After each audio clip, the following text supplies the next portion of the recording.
Año 653.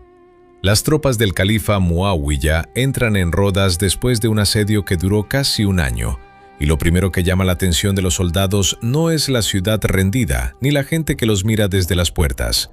Es otra cosa: metal.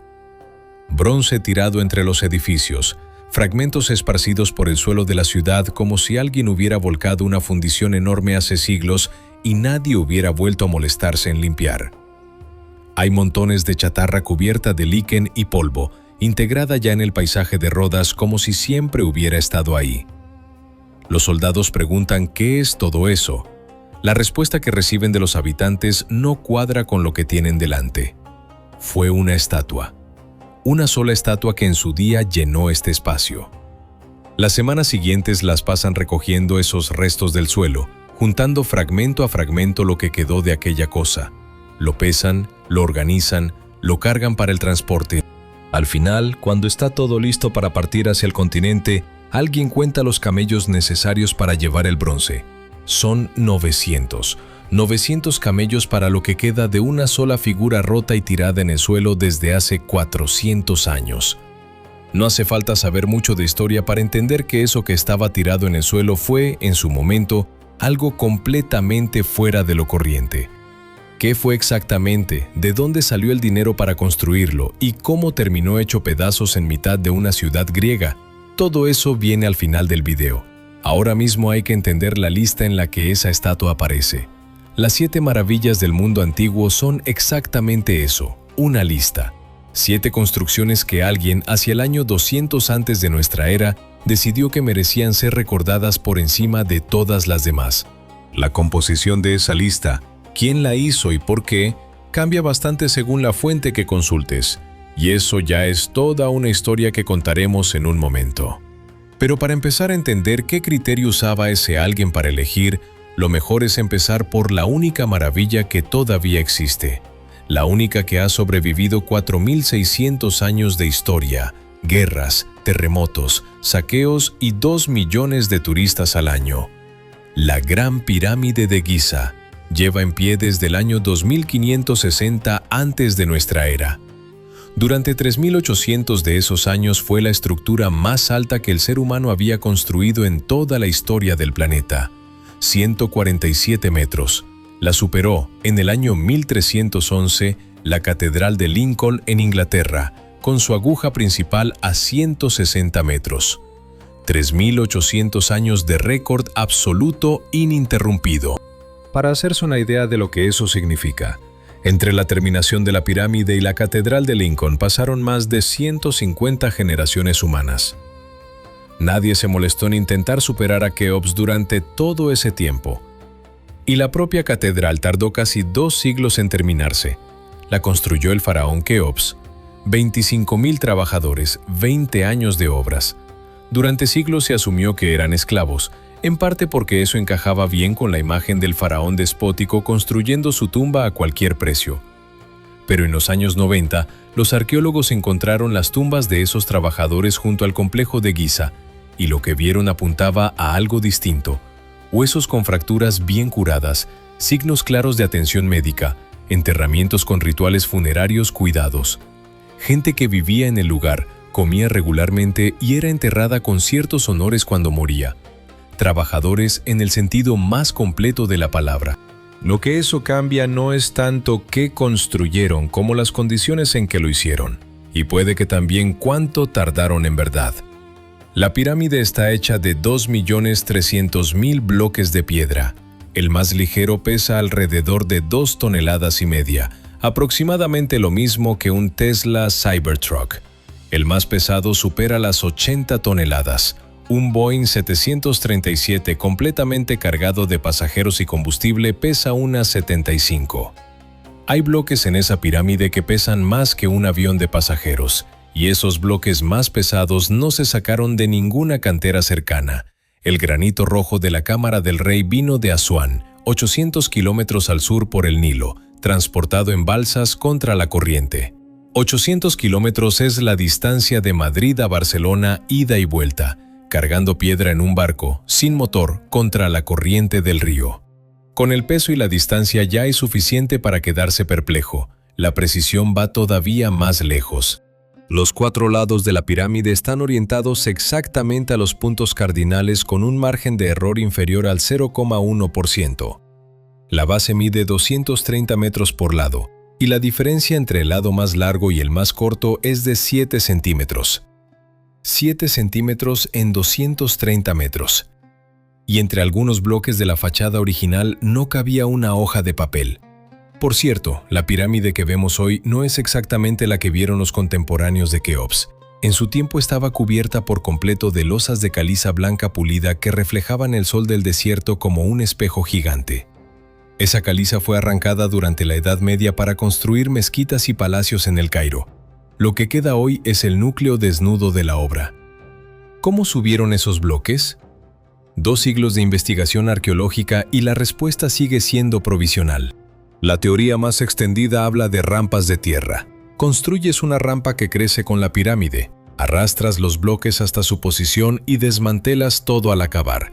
El problema con esa versión es matemático. Para que la rampa llegara a los niveles superiores con una pendiente que los trabajadores pudieran manejar, tendría que haber sido tan larga que su volumen total habría superado al de la propia pirámide.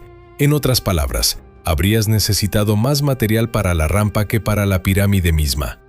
Las variantes con rampas en espiral alrededor de la estructura tampoco encajan bien con los restos que se han encontrado en las excavaciones del entorno. La propuesta alternativa más elaborada llegó del arquitecto Jean-Pierre Houdin a principios de los años 2000. Su hipótesis gira alrededor de la gran galería del interior de la pirámide, una cámara inclinada a 26 grados que termina justo en la entrada de la cámara del rey. Houdin calculó que ese espacio funcionó como un sistema de contrapeso para izar los bloques más pesados. Mientras la piedra subía por fuera, los trabajadores deslizaban contrapesos hacia abajo por la galería para equilibrar el esfuerzo y reducir la fuerza necesaria. La mecánica tiene sentido y la arquitectura interior lo permite. Lo que sigue sin resolver es cómo los bloques exteriores quedaron alineados con esa precisión de milímetros. En 2016, una expedición encontró en la cantera de Hatnub, a unos 200 kilómetros de Giza, una rampa de construcción con marcas de trineo y postes laterales para cuerdas, lo que sugiere que los egipcios usaban un sistema de tracción en pendiente para mover la piedra. Puede que parte de la respuesta esté ahí. La solución completa, en cualquier caso, sigue sin reconstruirse del todo. 4.600 años después de terminada, la pirámide más famosa del mundo todavía guarda ese último detalle. Pero antes de intentar responder esa pregunta, hay otra más urgente y más extraña que resolver. ¿De dónde viene la lista? ¿Quién decidió exactamente que estas 7 construcciones y no otras merecían ser recordadas para siempre? La respuesta está en una biblioteca de Alejandría, a unos 2.300 años de distancia, y cuando la conoces, la lista deja de parecer lo que parecía al principio. Hay una ilustración que todo el mundo ha visto alguna vez, aunque no siempre sepa de dónde viene. La publicó en 1572 el grabador flamenco Philip Gall, a partir de dibujos del pintor Maarten van Heemskerk, y es una serie de láminas sobre las 7 maravillas del mundo antiguo. Son espléndidas. Cada una tiene su arquitectura detallada, sus personajes en escala, sus sombras bien trabajadas. Van Heemskerk era un artista de formación sólida, y se nota. La lámina de la pirámide, en particular, lleva circulando 450 años como imagen de referencia en libros y enciclopedias. Y en esa lámina, la pirámide tiene las proporciones de una montaña. Los lados demasiado inclinados, la base demasiado estrecha para su altura, casi como una aguja de piedra. No se parece a ninguna pirámide real de Egipto. El problema no es el talento del artista. Van Heemskerk nunca estuvo en Egipto, pintó lo que leyó. Y lo que leyó venía de fuentes escritas con siglos de distancia del original. Alguien le describió una pirámide que a su vez había leído a alguien que la había descrito a partir de otra descripción anterior. En algún punto de esa cadena, los detalles se distorsionaron. El resultado es una imagen reconocible y técnicamente incorrecta en casi todos sus ángulos. Esa cadena de intermediarios es la misma que sostiene la lista entera. Las 7 maravillas no son un catálogo elaborado por alguien que fue a cada lugar con sus propios ojos, midió y tomó notas. Son el producto de una tradición que creció durante siglos, recogiendo descripciones, corrigiéndose, acumulando imprecisiones y cambiando de composición según quién hiciera la lista y en qué momento. La fuente más antigua que se conserva de algo parecido a este catálogo viene de Alejandría, hacia el año 200 antes de nuestra era. En ese momento, Alejandría llevaba menos de 100 años de existencia y ya era la ciudad más densa intelectualmente del mundo mediterráneo. Alrededor de 1 millón de habitantes en una época en que Roma tenía probablemente menos de 300.000. La biblioteca que Ptolomeo I había fundado allí era el proyecto más ambicioso de recopilación de conocimiento que el mundo antiguo había visto. Reunir todos los textos escritos en cualquier lengua conocida. Los barcos que atracaban en el puerto estaban obligados a entregar sus libros para ser copiados. Las copias se devolvían, los originales se quedaban.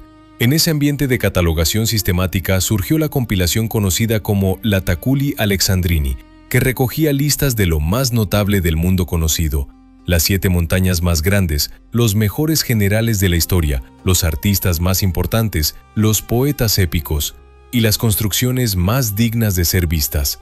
El texto no pretendía ser la última palabra sobre nada. Era el estado del conocimiento disponible en Alejandría en ese momento. Para algunas maravillas hay descripciones razonablemente detalladas, para otras apenas unas líneas. Los jardines colgantes de Babilonia son el caso más extremo. Hay contradicciones acumuladas desde hace 2000 años de las que hablaremos en un momento. La lista tampoco fue siempre la misma. El poeta griego Antípatro de Sidón, que vivió hacia el siglo II antes de nuestra era y cuyo poema sobre las maravillas es uno de los textos más antiguos que se conservan sobre el tema, incluye en su versión las murallas de Babilonia en lugar del faro de Alejandría. Probablemente porque el faro, construido hacia el año 280 antes de nuestra era, era relativamente reciente cuando Antípatro escribía, y puede que en algunos círculos no se considerara aún suficientemente antiguo para entrar en la lista. Una maravilla salió, otra entró, y dependiendo de la fuente que consultes, la composición exacta cambia al menos en un elemento. ¿De quién fue la idea original? Hay 2 respuestas posibles y ninguna se puede demostrar del todo. Una lectura dice que fue Antípatro de Sidón quien estableció la idea en su forma definitiva. 7 construcciones, un número canónico, una lista cerrada. Su poema tiene la estructura de un viaje personal. He visto las murallas de Babilonia, he visto el jardín de Babilonia, lo que algunos interpretan como evidencia de que viajó y compiló de primera mano, al menos en parte. La otra lectura, que defienden varios historiadores de la antigüedad, es que Antípatro llegó tarde a una idea que ya circulaba entre los viajeros griegos desde el siglo IV antes de nuestra era. Los griegos educados visitaban ciertas construcciones como parte de su formación cultural, algo parecido al Gran Tour europeo del siglo XVIII, y el listado de cosas que todo viajero instruido debería haber visto ya corría de boca en boca antes de que nadie lo fijara en un texto. Antípatro habría sido el primero en escribirlo, pero no en pensarlo. El problema con esta versión es que no hay documentos anteriores que la confirmen.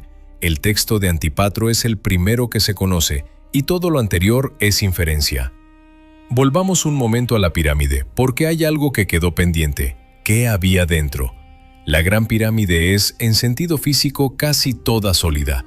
Su masa total es de aproximadamente 6 millones de toneladas de piedra, y en ese bloque hay 3 cámaras, la subterránea, la cámara de la reina y la cámara del rey, conectadas por la gran galería. Las 3 juntas ocupan menos del 1% del volumen total del edificio. La construcción fue diseñada en torno a la permanencia, no al espacio interior. La cámara del rey está en el centro geométrico de toda esa masa. Es un cuarto de granito rojo de 10 metros por 5 y 6 de altura, aproximadamente como la mitad de una pista de tenis, aunque bastante más alta. Dentro hay un sarcófago de granito sin tapa y sin inscripciones, más ancho que la propia entrada de la cámara, lo que significa que tuvo que colocarse antes de que se cerrara la pirámide. Cuando los exploradores árabes la abrieron en el siglo IX, el sarcófago ya estaba vacío. Si alguna vez contuvo el cuerpo de Keops, alguien lo sacó en algún momento de los 4.600 años que pasaron entre la construcción y esa apertura. La cámara tiene 4 conductos estrechos, de unos 20 centímetros de ancho, que atraviesan los muros en ángulos precisos. 2 apuntan al norte y 2 al sur. Durante mucho tiempo se los llamó conductos de ventilación, y esa fue la explicación estándar: salidas de aire para los trabajadores durante la construcción. El problema es que los conductos no van en línea recta hasta el exterior. Tienen codos, cambian de ángulo y en algunos tramos aparecen sellados con pequeñas puertas de caliza que un robot de exploración descubrió en los años 90. Como solución práctica de ventilación, son notablemente complicados.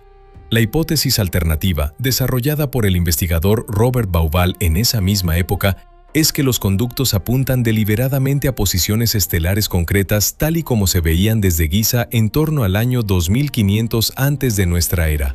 El conducto sur de la Cámara del Rey señala hacia el cinturón de Orión y el norte hacia Tuban, que entonces era la estrella polar.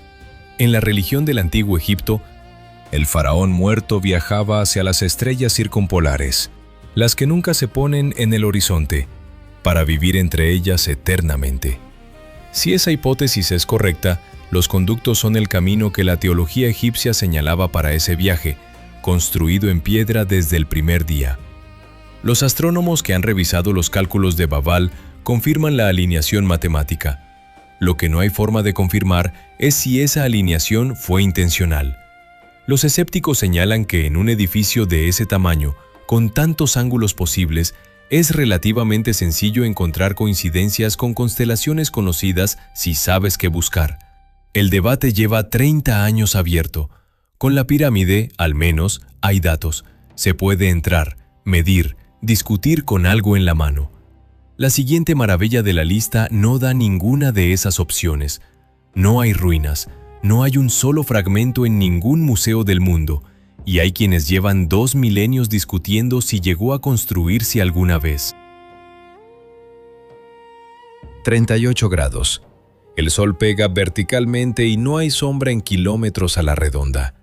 La llanura mesopotámica entre el Tigris y el Éufrates, en el año 600 antes de nuestra era, ofrece lo de siempre: tierra llana, polvo, calor que vibra en el horizonte. El paisaje más plano del mundo antiguo. Y entonces, frente a ti, se alza algo que no debería estar ahí. Terrazas verdes, árboles que crecen sobre plataformas de piedra escalonadas, agua que cae entre los niveles con un ruido que ya apenas recuerdas qué era. Y antes de ver nada de eso, llegaría el olor. Humedad, tierra mojada, algo parecido al musgo en un lugar que normalmente huele a polvo y a ladrillo seco. Habrías tardado unos segundos en procesar lo que estabas viendo. Los jardines colgantes de Babilonia, si es que existieron, eran eso, un anacronismo visual en mitad de un desierto. Las fuentes griegas los describen como una estructura cuadrada de piedra con terrazas escalonadas, cada nivel cubierto de tierra fértil y plantado con árboles y arbustos, y un sistema de acueductos que trasladaba el agua desde los niveles más bajos hasta los más altos para mantener todo aquello vivo.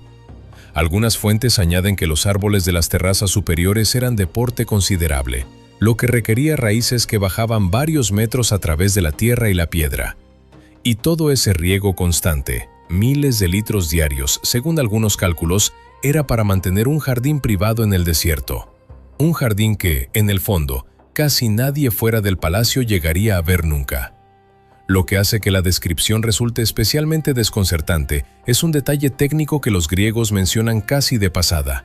El sistema para elevar el agua de nivel en nivel se describe como una especie de tornillo helicoidal que trasladaba el agua hacia arriba al girar. El tornillo de Arquímedes. El problema es que Arquímedes lo inventó hacia el año 250 antes de nuestra era, 350 años después de la supuesta construcción de los jardines. Una contradicción cronológica que nadie ha explicado satisfactoriamente. O los jardines no existieron cuando se dice, o alguien usó ese mecanismo 3 siglos y medio antes de que Arquímedes le pusiera nombre. La explicación más sencilla es que los escritores griegos describieron lo que había en los jardines usando el nombre del artefacto que conocían, lo que solo desplaza el problema. ¿Qué sistema usaban entonces? 350 años de ventaja es algo así como tener internet en el año 1670. El problema de fondo es que no existe ningún registro arqueológico de los jardines. No hay un relieve babilónico que los muestre ni una tablilla de barro que los mencione. Y Babilonia es una de las ciudades mejor documentadas de la antigüedad. Los babilonios escribían sobre todo en tablillas que llevan 4000 años bajo tierra y todavía se pueden leer con total claridad. Hay dos explicaciones posibles para ese silencio, y ninguna cierra el debate del todo. La primera es la historia más conocida. Nabucodonosor II construyó los jardines hacia el año 600 antes de nuestra era para su esposa Amitis, hija del rey Medo, que había crecido entre montañas y echaba de menos la vegetación de su tierra natal. Babilonia, en la llanura, era lo opuesto de ese paisaje. La historia tiene toda la lógica del mundo, y no hay ningún registro que la confirme, ni una inscripción, ni una carta real, ni una mención contemporánea en ningún texto babilónico conocido. La segunda la propuso la historiadora Stephanie Daly, y es la que tiene más evidencias materiales. Los jardines estaban en Nínive, a unos 500 kilómetros al norte, y los construyó el rey asirio Sennacherib hacia el año 690 antes de nuestra era. Allí sí hay inscripciones del propio rey describiendo sus jardines, restos de sistemas de irrigación complejos y un acueducto de casi 30 kilómetros de longitud, uno de los primeros de esa escala conocidos en el mundo antiguo. Los textos asirios llamaban a veces a Nínive la antigua Babilonia, y si un escritor griego posterior leyó esas referencias sin conocer bien la geografía de Mesopotamia, podría haber situado los jardines en la ciudad equivocada. A esto, la historiadora Bethany Hughes añade una tercera lectura: Jardines de Babilonia. Podría referirse a la región entera de Mesopotamia, no a una ciudad concreta, con lo que el debate sobre la ubicación exacta dejaría de tener objeto. Al final queda un silencio arqueológico total, sin ruinas, sin fragmentos, sin coordenadas. El debate lleva 2 siglos activo entre especialistas y no parece que vaya a cerrarse pronto. La siguiente maravilla, en cambio, es todo lo contrario, bien documentada, monumental, y durante 1500 años fue el punto de referencia más visible del Mediterráneo. Días en alta mar. El cielo del mismo color que el agua, sin una sola señal de tierra. La tripulación lleva tiempo sin ver costa y el rumbo se mantiene más por memoria y por estrellas que por cualquier referencia física. Y entonces, en el horizonte, aparece una luz. Los marineros que se acercaban a Alejandría reconocían esa luz mucho antes de ver cualquier costa. El faro era lo primero, visible a unos 50 kilómetros de distancia. 50 kilómetros es aproximadamente la misma distancia que separa el centro de Madrid del aeropuerto de Barajas por carretera. En el mar abierto, de noche, esa luz era todo lo que necesitabas saber. Alejandría era en ese momento la ciudad más activa del Mediterráneo oriental.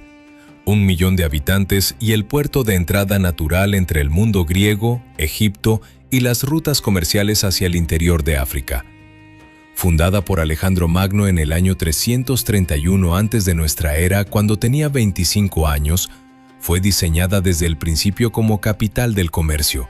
Todo lo que entraba o salía del Nilo pasaba por aquí. El faro, levantado en la isla de Faro por el arquitecto Sóstrato de Nido hacia el año 280 antes de nuestra era, marcaba ese puerto desde el primer día. Tenía 3 cuerpos apilados, una base cuadrada, un cuerpo octogonal sobre ella y un remate cilíndrico en la cima. La altura total rondaba los 130 metros, el equivalente a un edificio de 43 pisos. El faro moderno más alto del mundo, el Jeddah Light en Arabia Saudí, mide 133 metros. El de Alejandría lo igualó durante más de 1000 años, con un espejo de bronce pulido que concentraba la luz solar de día y fuego de noche. En la cima había una estatua. Las fuentes antiguas no se ponen de acuerdo en si era Zeus o Poseidón, y ese detalle lleva 2000 años sin resolverse. Una serie de terremotos entre los siglos IX y XIV fue desmantelando el faro por etapas. Primero el remate, después el cuerpo octogonal, por último la base. Cuando el sultán mameluco Qaitbay construyó en el siglo XV la fortaleza que todavía existe en esa misma isla, usó las piedras que quedaban. El faro de Alejandría terminó siendo los muros de otro edificio. Si visitas Alejandría hoy y te acercas a ese fuerte, estás pisando lo que queda de una de las 7 maravillas. Lo que sí sobrevivió fue su nombre. Faros, la isla, pasó a ser en griego antiguo sinónimo de torre de luz. De ahí vino el francés phare, el italiano faro, el árabe manara, que luego dio nombre al minarete de las mezquitas, y el español faro, que usamos cuando hablamos del faro de un coche o de un puerto.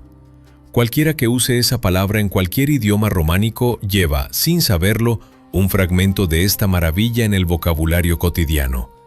El faro aguantó 1500 años. La siguiente maravilla de la lista desapareció en menos de 60, y nadie sabe con exactitud cómo. Un momento antes de seguir. Si el vídeo te está resultando interesante, el algoritmo de YouTube funciona mejor cuando le das al like. Tarda 2 segundos y ayuda mucho a que más gente llegue hasta aquí. El botón está justo debajo.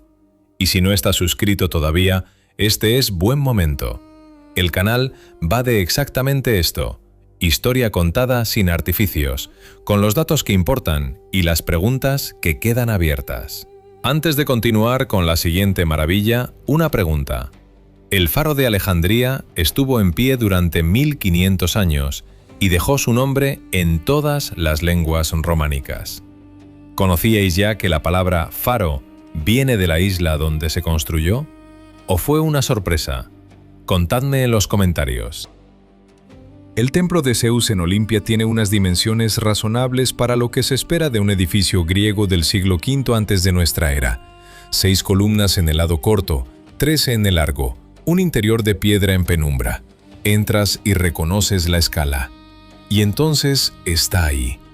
12 metros de figura sentada que casi roza el techo, construida sobre un armazón de madera y cubierta de láminas de marfil y oro puro. El escultor fue Fidias, el mismo que había tallado el friso del Partenón de Atenas y la terminó hacia el año 435 antes de nuestra era. Frente a la figura, en el suelo, había un estanque de aceite de oliva que devolvía su reflejo hacia arriba. Lo que veías al entrar era la estatua y su imagen duplicada. El doble de alta, el doble de presente. 12 metros es, aproximadamente, un edificio de 4 pisos. La figura estaba sentada porque de pie habría atravesado el techo. El filósofo Epicteto escribía que quien moría sin haberla visto, moría desdichado. Hacía falta viajar varios días desde cualquier parte del mundo griego, llegar a Olimpia y plantarse delante de ella. No había otro modo. Lo que pasó después es uno de esos debates que llevan siglos sin cerrarse. Una versión dice que un terremoto destruyó el templo de Olimpia en el año 522 de nuestra era y que la estatua desapareció con él. El problema con esta versión es que las excavaciones del templo no encontraron ningún rastro de la estatua. El suelo no guardaba ni una sola lámina de oro ni un fragmento de los paneles de marfil. La otra versión dice que el emperador Teodosio I, tras imponer el cristianismo como religión oficial del imperio en el año 391, la mandó trasladar a Constantinopla, donde habría ardido en un incendio décadas después. Los que defienden esta segunda versión señalan referencias textuales a la estatua en Constantinopla posteriores al año 391. Los que defienden la primera señalan que esas referencias son ambiguas y podrían referirse a copias. 2000 años después, los historiadores siguen sin ponerse de acuerdo. No quedó nada, ningún fragmento identificable en ningún lugar del mundo. La estatua de Zeus estuvo en pie durante casi 900 años. La siguiente maravilla de la lista duró bastante menos y terminó de una manera que nadie habría podido predecir. El templo de Artemisa en Éfeso era el edificio más grande que el mundo griego había construido. 120 metros de largo por 70 de ancho, aproximadamente el tamaño de un campo de fútbol, con 127 columnas de 18 metros en doble fila, 4 veces más grande que el Partenón de Atenas.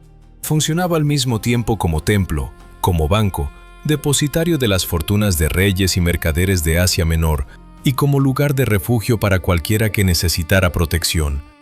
En el año 356 antes de nuestra era, un hombre llamado Eróstrato lo prendió fuego para que su nombre no cayera en el olvido. Funcionó, lo seguimos recordando hoy. Cuando Alejandro Magno llegó a Éfeso años después y ofreció financiar la reconstrucción, los habitantes de la ciudad rechazaron el dinero con una frase que se cita todavía: no corresponde a un dios hacer ofrendas a otro dios. El mausoleo de Halicarnaso, terminado hacia el año 350 antes de nuestra era, era una tumba de 40 metros de altura para el sátrapa Mausolo, gobernador de Caria, en lo que hoy es la costa sur de Turquía. Columnas de mármol, cientos de estatuas de tamaño real en los frisos y una cubierta piramidal en la cima rematada por una cuadriga. 4 caballos tirando de un carro, todo en piedra. Cuando los cruzados llegaron en el siglo XV y necesitaron materiales para el castillo de San Pedro, desmontaron el mausoleo piedra a piedra. Las paredes del castillo todavía contienen sillares del original. El enorme sarcófago de mármol que debería estar en el interior nunca apareció. Ninguna excavación lo ha encontrado. Puede que lo saquearon antes de que los cruzados llegaran. Puede que siga bajo tierra en algún punto sin excavar. Y el nombre de Mausolo, en forma de mausoleo, entró en todas las lenguas del mundo como sinónimo de sepulcro grandioso. Cualquier tumba monumental de cualquier dirigente en cualquier país sigue llevando ese nombre. Y por fin, lo que dejamos pendiente desde el principio. Cuando Alejandro Magno murió en Babilonia en el año 323 antes de nuestra era, tenía 32 años y un imperio que llegaba desde Grecia hasta el actual Pakistán. Ninguno de sus generales tenía autoridad suficiente para mantenerlo unido. En los 40 años siguientes se lo repartieron a espada, los llamados diádocos, los sucesores. Rodas, en ese periodo, era un nodo comercial de primer orden, el cruce natural entre Grecia, Egipto y las rutas de Asia. En el año 305 antes de nuestra era, el general Demetrio Poliorcetes decidió que la ciudad debía ponerse de su lado. Trajo la Helépolis, una torre de asedio de 40 metros y 160 toneladas. 160 toneladas es lo que pesa una ballena azul adulta, solo que de madera, con ruedas y con catapultas en cada nivel. El asedio duró casi un año. Demetrio se retiró sin haber tomado la ciudad. Lo que dejó atrás lo recogieron los rodios. Toda la maquinaria de asedio, el bronce y el hierro de la Helépolis lo fundieron y lo vendieron. 300 talentos de plata. En términos modernos, decenas de millones de dólares. Con ese dinero encargaron una estatua al escultor Cares de Lindos. 12 años de trabajo, 32 metros de altura, un edificio de 10 pisos, del dios Helios sobre un pedestal de piedra, revestida de bronce, levantada con una rampa de tierra que crecía a medida que avanzaba la obra. En el año 226 antes de nuestra era, un terremoto sacudió Rodas. La estatua se partió por las rodillas. 56 años después de su inauguración, el coloso estaba en el suelo. Los rodios decidieron no reconstruirlo. El oráculo de Delfos había advertido que hacerlo traería desgracia. Durante 800 años, los fragmentos permanecieron donde habían caído, y la gente seguía viajando a Rodas para verlos. Plinio el Viejo escribía que pocos podían abarcar el pulgar de la estatua con los 2 brazos. Un pulgar como destino turístico durante 8 siglos, que es más tiempo del que llevan en pie las catedrales góticas más antiguas de Europa. Año 653.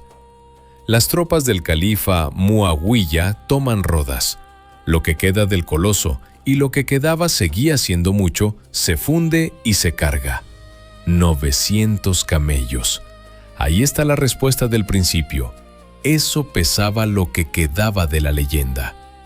Desde ese día no quedó ni un fragmento en ningún lugar del mundo, solo descripciones. Y una imagen que todo el mundo conoce. El coloso a horcajadas sobre la entrada del puerto, con barcos pasando entre sus piernas. Esa imagen es casi con toda seguridad falsa. Una estatua de 32 metros de bronce hueco no puede mantenerse físicamente en esa posición sin colapsar por su propio peso. Los especialistas discuten todavía si la estatua estaba junto a la entrada del puerto, de pie, no a horcajadas, o en algún otro punto elevado de la isla. La imagen icónica, la que cualquiera dibuja cuando piensa en el coloso, fue una elaboración medieval que nadie se molestó en cuestionar hasta que alguien calculó si era posible. No lo era. Las 7 estuvieron en algún momento en el mundo. De una quedaron 4600 años de piedra. De las otras 6 quedaron nombres, debates y la pregunta de por qué alguien las construyó. La última parte intenta responderla. En Alejandría, hacia el año 200 antes de nuestra era, alguien tiene delante un montón de papiros y la tarea de hacer una lista. Por la ventana, si es que tiene ventana en aquel cuarto de la biblioteca, ve el puerto.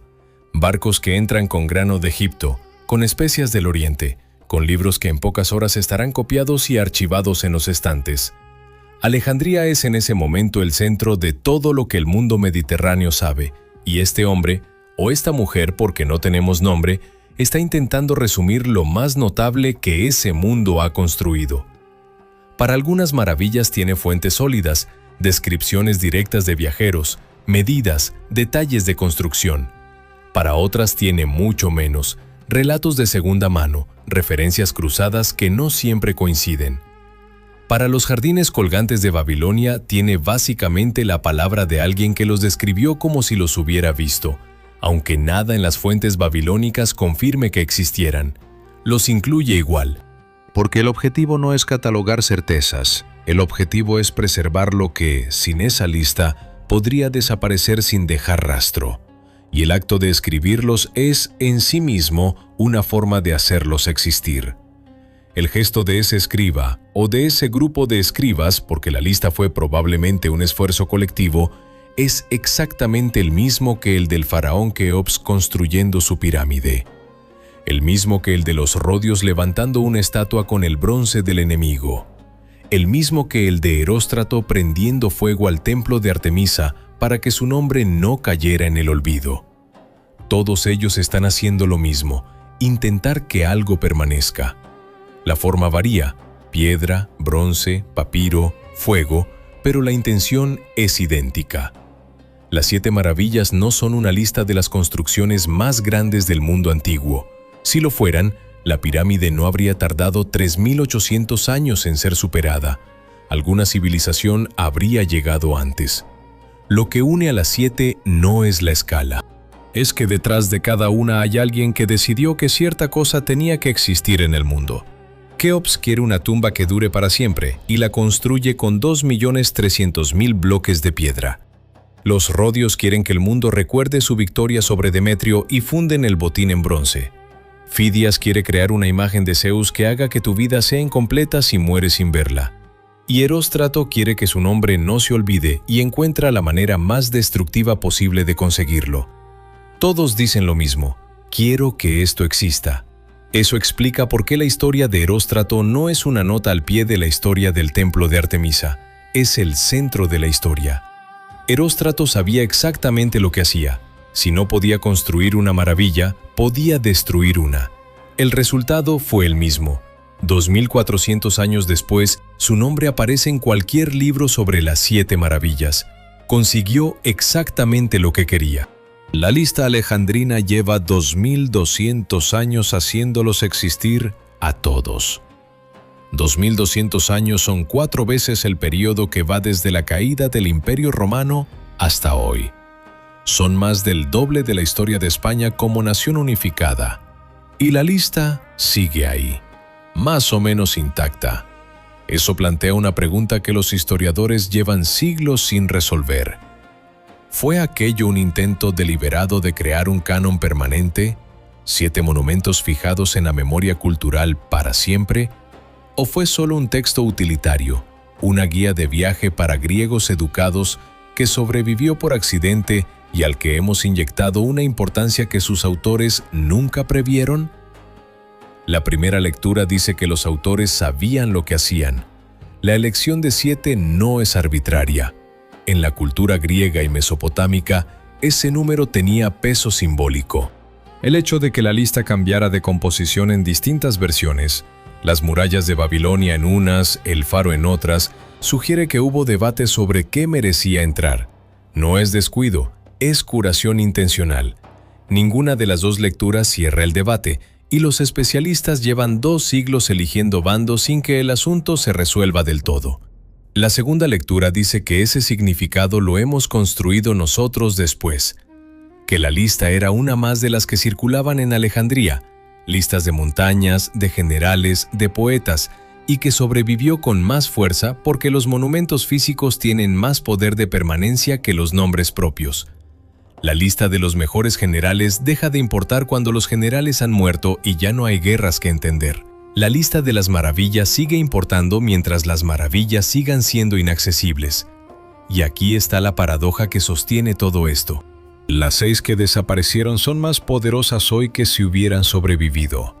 Los jardines colgantes puede que nunca hayan existido y todavía discutimos sobre ellos. El coloso desapareció hace 1370 años, pero cualquiera que haya oído su nombre sabe exactamente lo que era. La estatua de Zeus no dejó ni una lámina de oro, y algo en la descripción de Epicteto hace que desearías haberla visto. La destrucción no las borró, las fijó. Las hizo permanentes precisamente al hacerlas inaccesibles. Si pudieras visitarlas, si pudieras ir un martes por la tarde y tomarte una foto con el coloso, la maravilla se evaporaría en el primer Instagram. El Partenón de Atenas existe, es precioso. Puedes comprarte una entrada, hacer la foto, comprarte el imán. Es una de las grandes obras de la antigüedad, pero no está en la lista de las 7 maravillas. Quizás porque siempre estuvo ahí. Que la única que sobrevivió sea también la más antigua, la más sólida y la más imposible de mover, dice algo sobre lo que hace falta para durar de verdad. La pirámide sobrevivió no porque nadie intentara destruirla.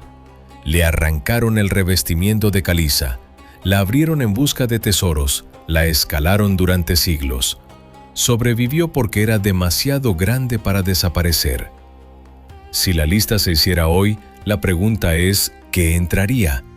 El Burj Khalifa mide 828 metros, casi 6 veces la altura de la pirámide de Keops. El Gran Colisionador de Hadrones tiene 27 kilómetros de circunferencia, está enterrado a 100 metros bajo tierra entre Suiza y Francia y puede acelerar partículas hasta el 99,9% de la velocidad de la luz. Internet conecta en este momento a más de 5.000 millones de personas a través de cables submarinos que rodean el planeta.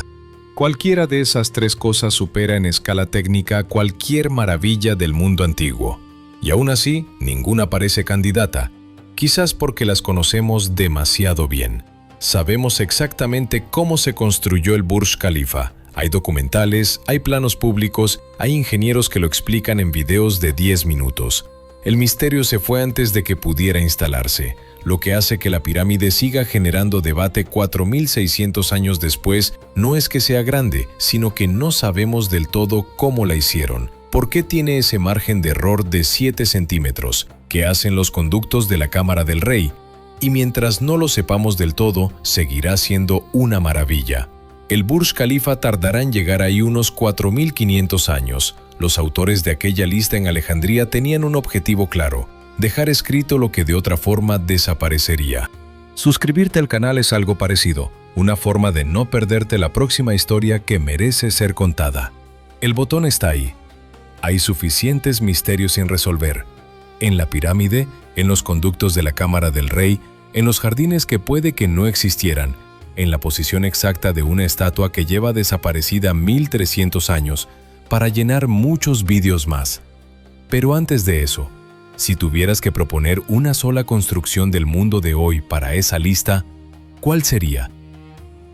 Si llegaste hasta aquí, gracias. En serio, este tipo de vídeos lleva mucho tiempo, y saber que alguien lo ve hasta el final es lo que hace que merezca la pena seguir haciéndolos.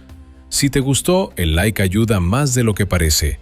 Es la señal que le dice a YouTube que el video merece circular. Y si aún no estás suscrito, el canal publica regularmente este tipo de historias. Sin algoritmo forzado, sin clickbait, solo historia que vale la pena contar. Antes de irte, una última pregunta, y esta es la que más me interesa vuestra opinión. Si hoy se hiciera una nueva lista de las 7 maravillas del mundo, ¿qué construcción moderna metéis vosotros? ¿El Gran Colisionador de Hadrones? ¿Internet? ¿Algo que no he mencionado? Dejadlo en los comentarios, leo todos. Nos vemos en el siguiente.